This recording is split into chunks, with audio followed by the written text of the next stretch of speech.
everyone, it's Keely here for Soy and Shea, and thank you so much for joining me for today's soap making video where I'm going to take you along and make the first of the Christmas soaps I have on offer this year. Now last year I ran into a little bit of trouble.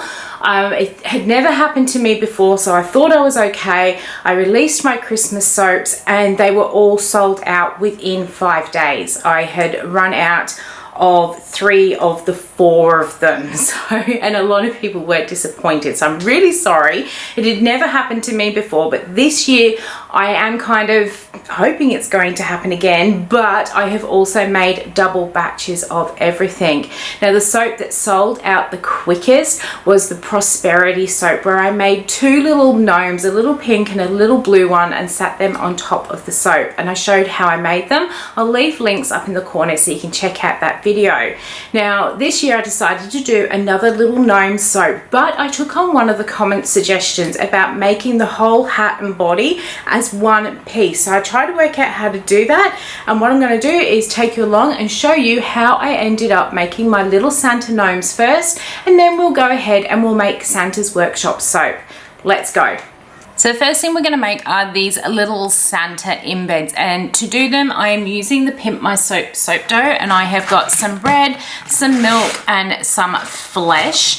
And now the first thing I'm going to do, I've already chopped some of this up. I have got some of my red soap dough and I've got about 7 grams of it.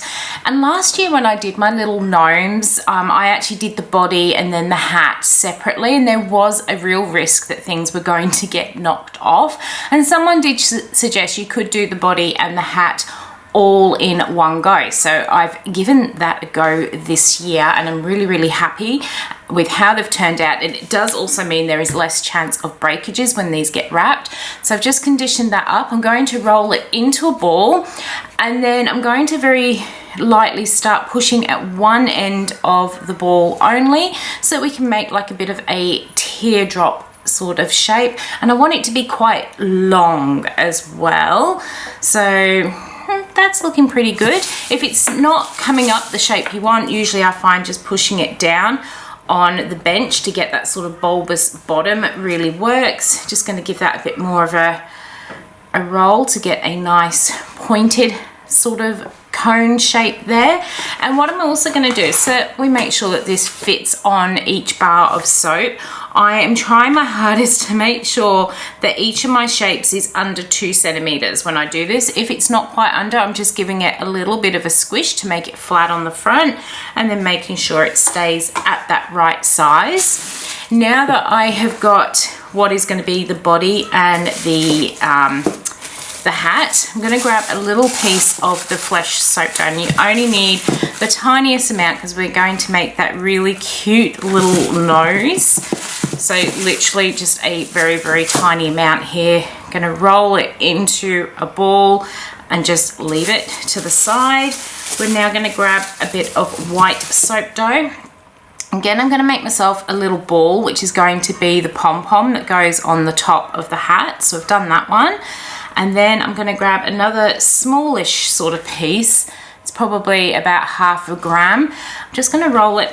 I like rolling my soap dough into little balls. It just makes it easier to start shaping when they are in a ball shape. And I'm just going to start squishing it between my fingers and thumbs. And I'm just trying to get a sort of beard looking shape. I want it perhaps a little bit wider.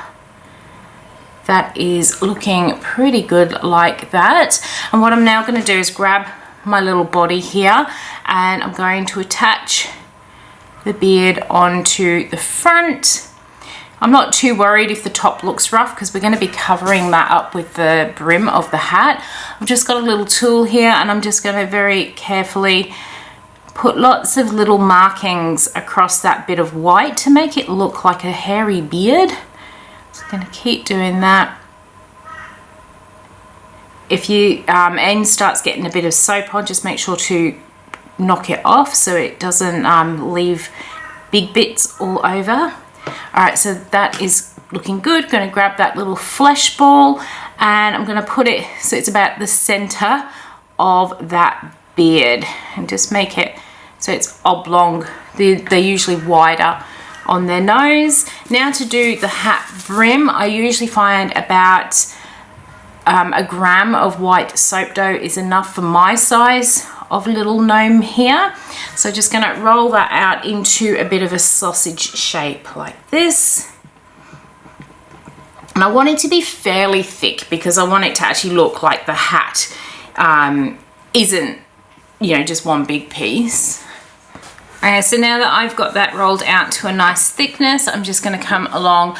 I'm going to place it across the top of his nose, and then I'm just going to kind of bend it down around his nose so it looks like his nose is peeking up under the rim. And then I'm going to pull the rest of this around the back and then get it to join up and blend that join together. I'm going to make sure I'm pushing it onto the hat, or what will be the hat, so it doesn't fall off. And there you can see his nose kind of peeks out from underneath that rim. We're going to grab that last little piece of soap dough that I rolled out in the white. I'm just going to pop a tiny little hole in there just to help me get it onto the tip of the hat.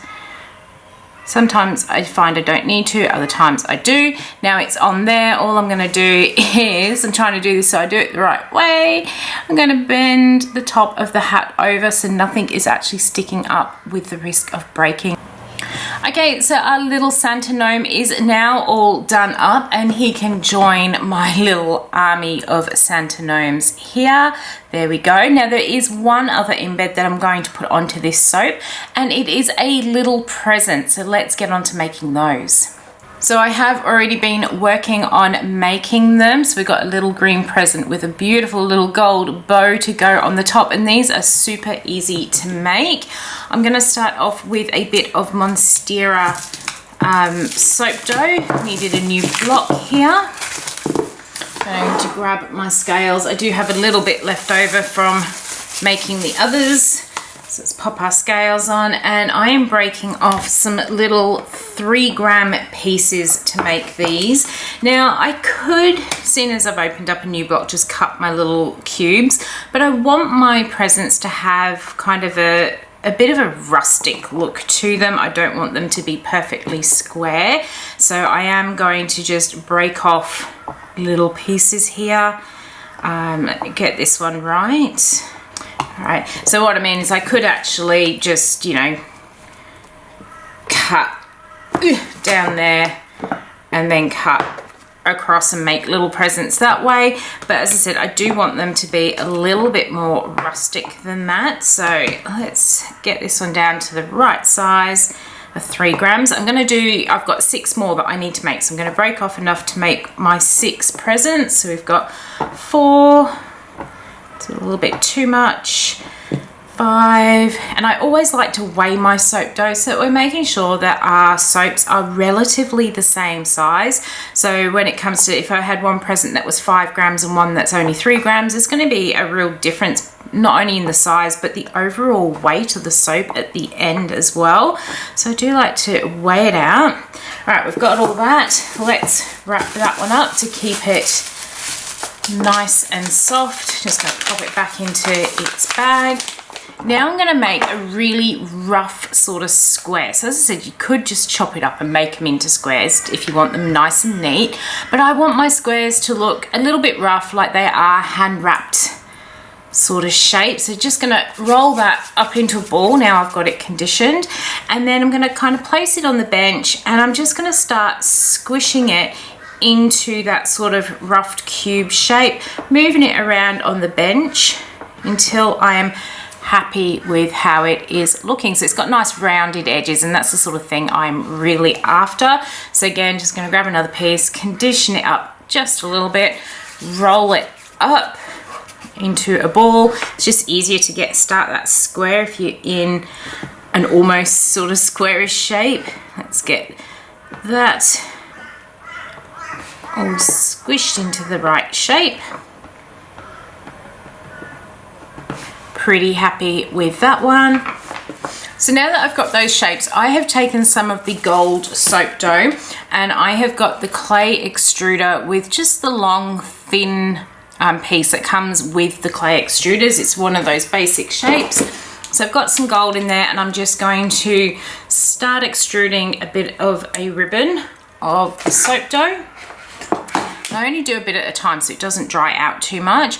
Now I'm going to grab one of the cubes. I'm going to start at what's going to be my bottom, and I'm just going to very gently wrap that around. If you do rip it, it doesn't really matter. Just keep going, pushing it together until I get to the bottom. And then I'm going to turn it around, and I'm going to come back up the side like that. So it looks like we've got some ribbon wrapped around the box. So we've got that, and then I'm going to add a bow, and then this is the bit that gets really tricky. It can be a little bit sticky because it's so thin, but I'm basically going to put the tail down, and I'm kind of going to bring it over so we end up with a bit of a bow, squish it down, and then I'm going to break off a bit on this side, and I'm going to push it over to form that bow, trying not to get it too squished. Let's grab our little tool, that will help. And there we go. There is a little bow on top of our present. So again, I'm just grabbing a little square, starting off on one of those flat sides, and then just gently pushing the soap dough down and around. Now I'm at the bottom, I'm going to pull it off, start again from this side. I'm going to go round, cut it off, and then hopefully we've got enough of a tail there to make our bow. So again, I'm just going to attach it to the top middle, wrap it over. This bit is fiddly, but it is well worth it. I did actually end up breaking that piece, but it's okay. We can still create a bit of a bow. We grab a bit more from out of our extruder tool. Whoops. Again, just going to stick it down in the middle. Break off enough to make our little bow. And if it doesn't work, you just pull it off and you start again. So I'm going to pull it off, start again. And that's just to show you that not every time that I make these do they work out perfectly each time. Sometimes these little shapes do take a little bit of playing with. See, I've just pulled that off again. Curl it around. Oh, and there we go. Once I get that bow shape, I tend not to play with it too much because it is so delicate, but it is going to firm up while it is sitting here. So I'm going to finish off these presents, let these firm up just a little bit before we go ahead and make the soap in just a moment. Alright, so we have got all of the embeds made up, and you can see I do have enough here to make 2 loaves of soap, but I'm only going to be making 1 today. I will make the second one afterwards, and it's just so I can make sure that the soap is staying soft enough on the top so that we can get it, get all the embeds in them without the risk of it not actually, you know, embedding into the soap and maybe falling off later on. So I've got my oils and my lye water all done up here. So we're going to, as always, pour our lye carefully into our oil so we don't get any splashback. I'll mix it up and then we'll split it out for the colours before adding in the fragrance. And the fragrance I'm using today, it has got notes of lime, grapefruit, there's some sweet pea, jasmine, musk and cedar, and it just smells so fun. It almost reminds me of Elf Sweat, which is why I decided to use this one. Let's get on to making it.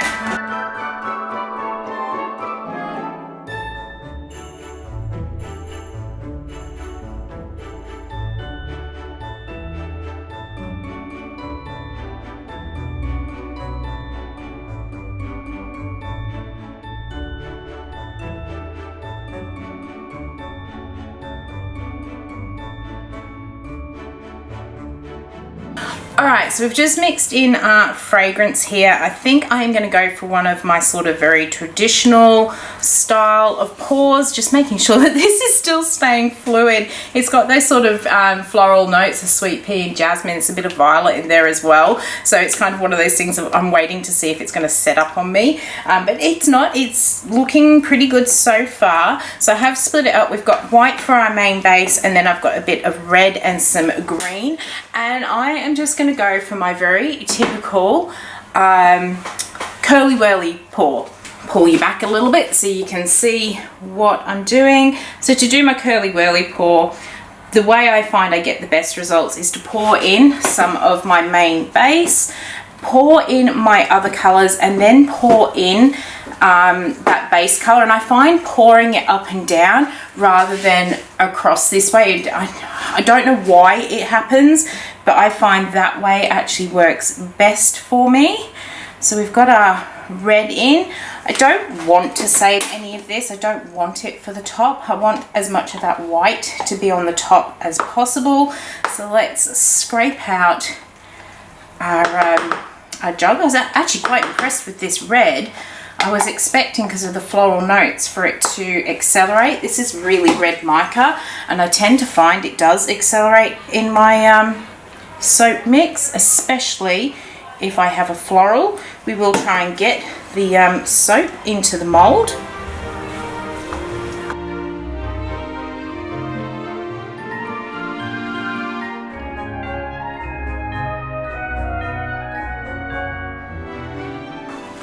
Alright, now let's see if we can get those curly whirlies by pouring up and down the mold. Trying to get as much of that colour to sink down, so we've got the white on the top, so our little Santas really show through. Let's get the bucket scraped out, and then we'll get our Santas on the top. Alright, so this fragrance oil has behaved very well, so I didn't really need to worry about pouring this soap as two separate soaps. But we live and learn. I'm just giving it a little bit of a swirl, although I tried to get as much of that colour underneath as possible. We've got a little bit on the top, so we'll give it a little bit of a texture. I do need to let this set up just a little bit before we come back and we put our Santas on. Okay, so this is now set up enough that we can add our embellishments. You can see I've got a spatula stuck in at the end of my soap here, because this actual wooden mold is about 2 mil too long for the silicone mold, so I've just got that in there to make sure we get a nice straight end. What we might end up doing, I might just take it out for a moment and get some of these little Santas on here, and I want to make sure that I'm getting in place so that they are not going to get chopped when we do this. So once I have got them all on, what I'll do, I'll grab my trusty little ruler, and all I do is I line it up between the lines I have got on my mold to make sure that he is fine. In fact, my soap is just high enough that I can put some markings on the top, and boy have I got the shakes today. I can really see it. Alright, I'm going to do this. We'll get our little Santas on, make sure that he is in between the lines just nicely so we don't end up with any chopped ones, and then we'll put a little present with him as well, and that will be our Santa's little workshop.